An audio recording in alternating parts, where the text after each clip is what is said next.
The Health Ministry will set up an independent task force to investigate claims of bullying within its departments and the death of a houseman in Penang last month. The incident has raised questions over work conditions for junior doctors.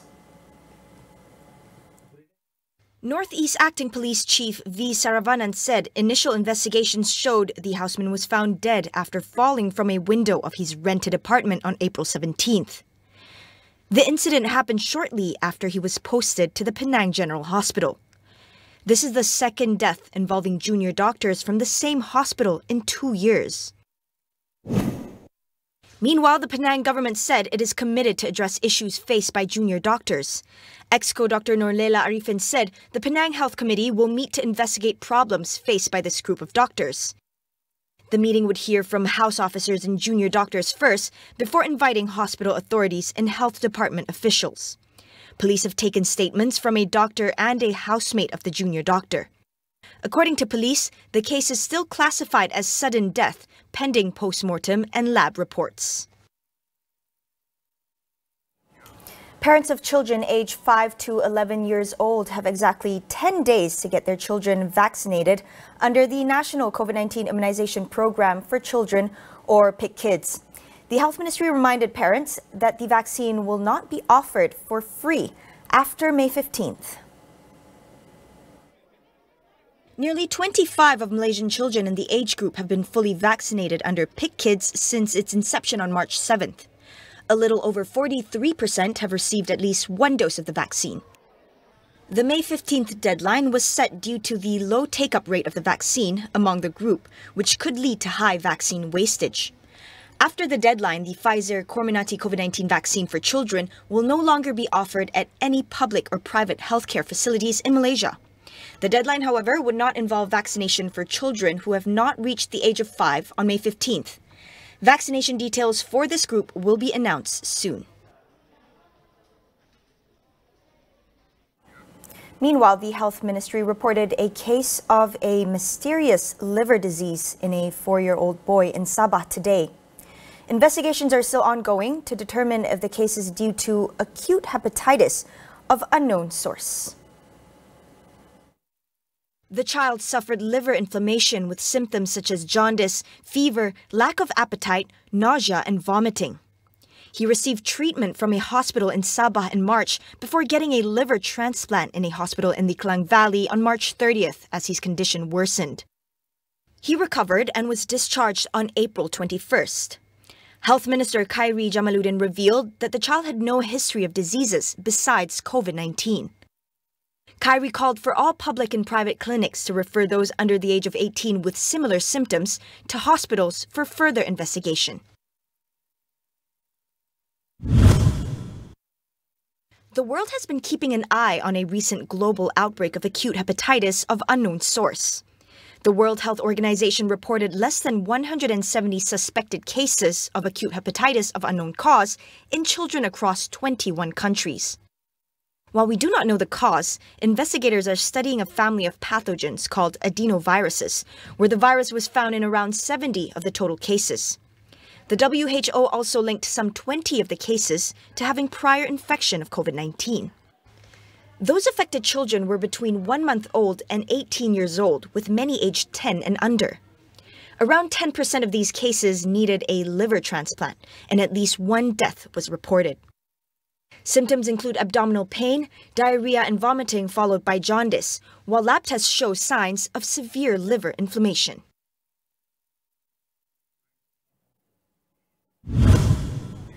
Former Prime Minister Datuk Seri Najib Razak and opposition leader Datuk Seri Anwar Ibrahim will be facing off against each other in a public debate next week. The debate will be held at the Malaysia Tourism Centre Matik in Kuala Lumpur on May 12th at 9 p.m. This will be the first time the two will be debating one-on-one in public. Anwar and Najib had previously agreed to debate on the issue of the troubled oil and gas company Sapura Energy Berhad and Malaysia's future. However, the debate was deferred as Muslims observe the month of Ramadan. The debate will broadcast live on Astro AWANI and other television channels and social media platforms to be announced soon. In other news, the Russian-Ukraine conflict has led to a shortage of global edible oil, and this may be a good opportunity for Malaysia to promote its palm oil in Europe. According to Plantation Industries and Commodities Minister Dato' Zuraida Kamarudin, Malaysia intends to leverage on the political tension in Europe, paving the way for palm oil to regain market share in the region. Zuraida said many European countries with high dependency on sunflower and rapeseed oil have now shifted their demand to palm oil. Both Russia and Ukraine account for 80% of global exports of the two edible oil. Coupled with Indonesia's decision to ban the export of crude and refined palm oil, she said that prices are likely to remain high in the first half of 2022. Zuraida said it is timely now for palm oil to regain its confidence from European buyers after being shunned over environmental concerns, adding that she has already directed palm oil agencies to ramp up efforts to fill the global market gaps. We'll continue after the break. Stay tuned.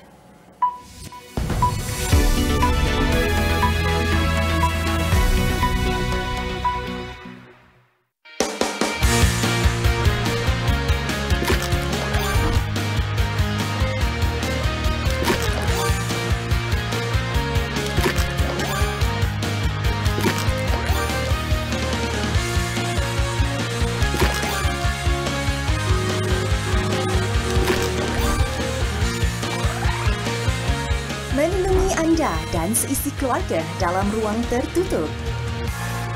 Panasonic. Insan yang berjaya juga insan seperti kita.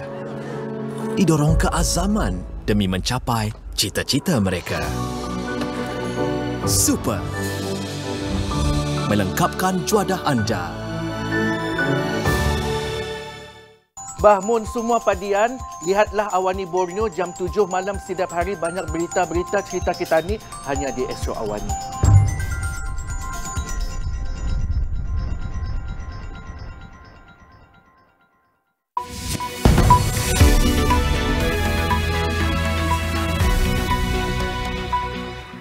Welcome back.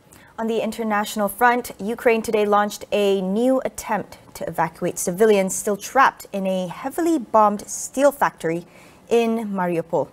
Renewed attacks from Russian forces had slowed efforts to bring them to safety yesterday. A UN convoy is also on its way to the port city to evacuate civilians there, and the besieged Azovstal still planned. Ukraine officials said they fear Russian forces will step up its offensive before May 9 as it commemorates the Soviet Union's victory over Nazi Germany in World War II. Ukrainian President Volodymyr Zelensky said that nearly 4,000 hospitals and medical facilities in the country had been destroyed or damaged since the invasion. The Kremlin said it targets only military or strategic sites and not civilians. Amnesty International in a report said that there are strong evidence of war crimes committed by Russian forces near Kiev, including reckless shootings and torture. Now, in major countries across the world, a majority of the population is paying close attention to the events in Ukraine. But a study found that fewer Malaysians follow stories about the war than peers in other Asian countries, such as Japan, India, and South Korea. According to a survey by Ipsos, 59% of Malaysians say the war is none of our business. Associate Director of Ipsos, Larks Eric Lee says, although Malaysia is situated far from Ukraine, it will not be spared from the domino effects of the war. We're living in a very globalized world.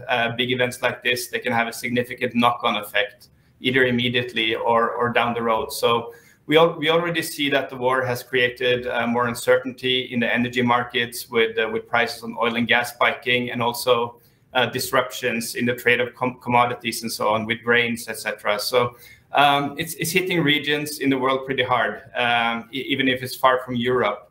So the knock-on effects that this have in a global economy, you know, with global supply chains, it will have implications for everyone, and for Malaysians as well, of course. So I think in this day and age, whether we like it or not, when you have major events like this, even if it's confined to Ukraine in a geographical sense, no one is really isolated from its impacts. Malaysia voted to support a United Nations resolution to end Russian aggression in Ukraine, but had refrained from imposing sanctions on Russia.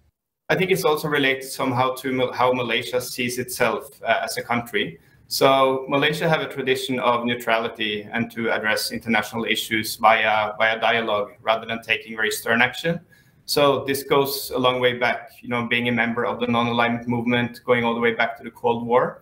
And we also see this in the relations Malaysia have with its neighbors, which is peaceful, including via ASEAN. It's very focused on dialogue and non-interference. So this sentiment is reflected in our survey as well. So 59% of Malaysians agree that the problems for Ukraine are basically none of our business and we should not interfere, which is much higher than basically all the other countries we surveyed. However, I think it also have another dimension to it. So we are just coming out of the COVID crisis, right? There's many issues that need to be addressed at home to ensure a recovery from the pandemic. And I think many Malaysians feel that this should really be the focus right now. So in our survey as well, 80% of Malaysians are saying that, given the current economic crisis, the country cannot afford to lend financial support to Ukraine. The Philippines will hold its election on Monday to decide who will take over from Rodrigo Duterte and become its president for the next 6 years. Opinion polls showed Ferdinand Marcos Jr., the son of the country's late dictator, is comfortably ahead of his rival, Vice President and human rights lawyer Leni Robredo. Marcos Jr. or Bongbong Marcos is poised to become the next president, decades after his father was ousted in a people uprising. Critics say a Bongbong victory would pose a huge threat to Philippine democracy. Opinion polls suggest that the majority of his supporters are those under 30, voters who were not born when his father imposed martial law and presided over human rights violations, corruption, and a massive economic slowdown. Robredo, meanwhile, who described the 1986 Marcos uprising as her political awakening, is confident of another victory over Bongbong, whom she narrowly defeated in the 2016 vice presidential contest. Her campaign, built on a promise of an honest and transparent government, appears to have gained more momentum in recent weeks. About 67.5 million people are eligible to vote. Besides choosing a president and vice president, voters will choose 12 senators, 300 lower house legislators, and about 18,000 officials, all the way down to their local district councillors. Winners serve 3-year terms, except for the president, vice president, and senators, who serve 6 years. 53 people died from a building collapse in central China. Authorities announced the end of the rescue mission after a week of the disaster, which has been blamed on illegal construction. In a press conference today, the city's officials apologized for the incident and bowed in commemoration of the victims. A total of 10 people were rescued, including a woman who was pulled out alive from the rubble after 6 days being trapped. The 6-story building, which contained an apartment, hotel, and cinema, collapsed last Friday. 11 people, including the building's owner and a team of safety inspectors, have been detained in connection with the incident. 2 people were suspected of falsifying a safety audit of the building.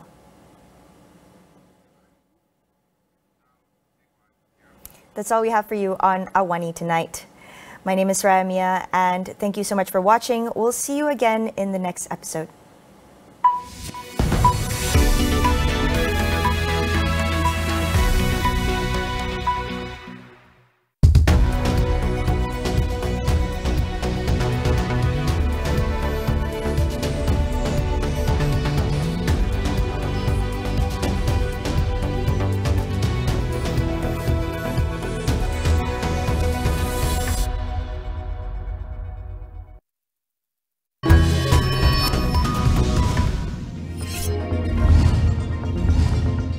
Kerajaan Pusat melalui Majlis Tanah Negara mengenakan moratorium 15 tahun atau membekukan kesemua projek ladang hutan di seluruh Malaysia.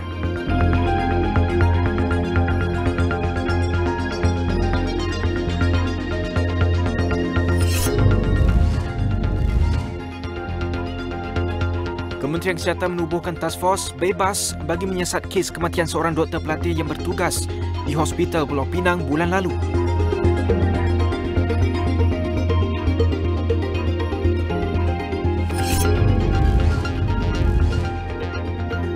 Polis membuka kertas siasatan susulan kes pergaduhan di restoran nasi kandar di Bahau Seremban.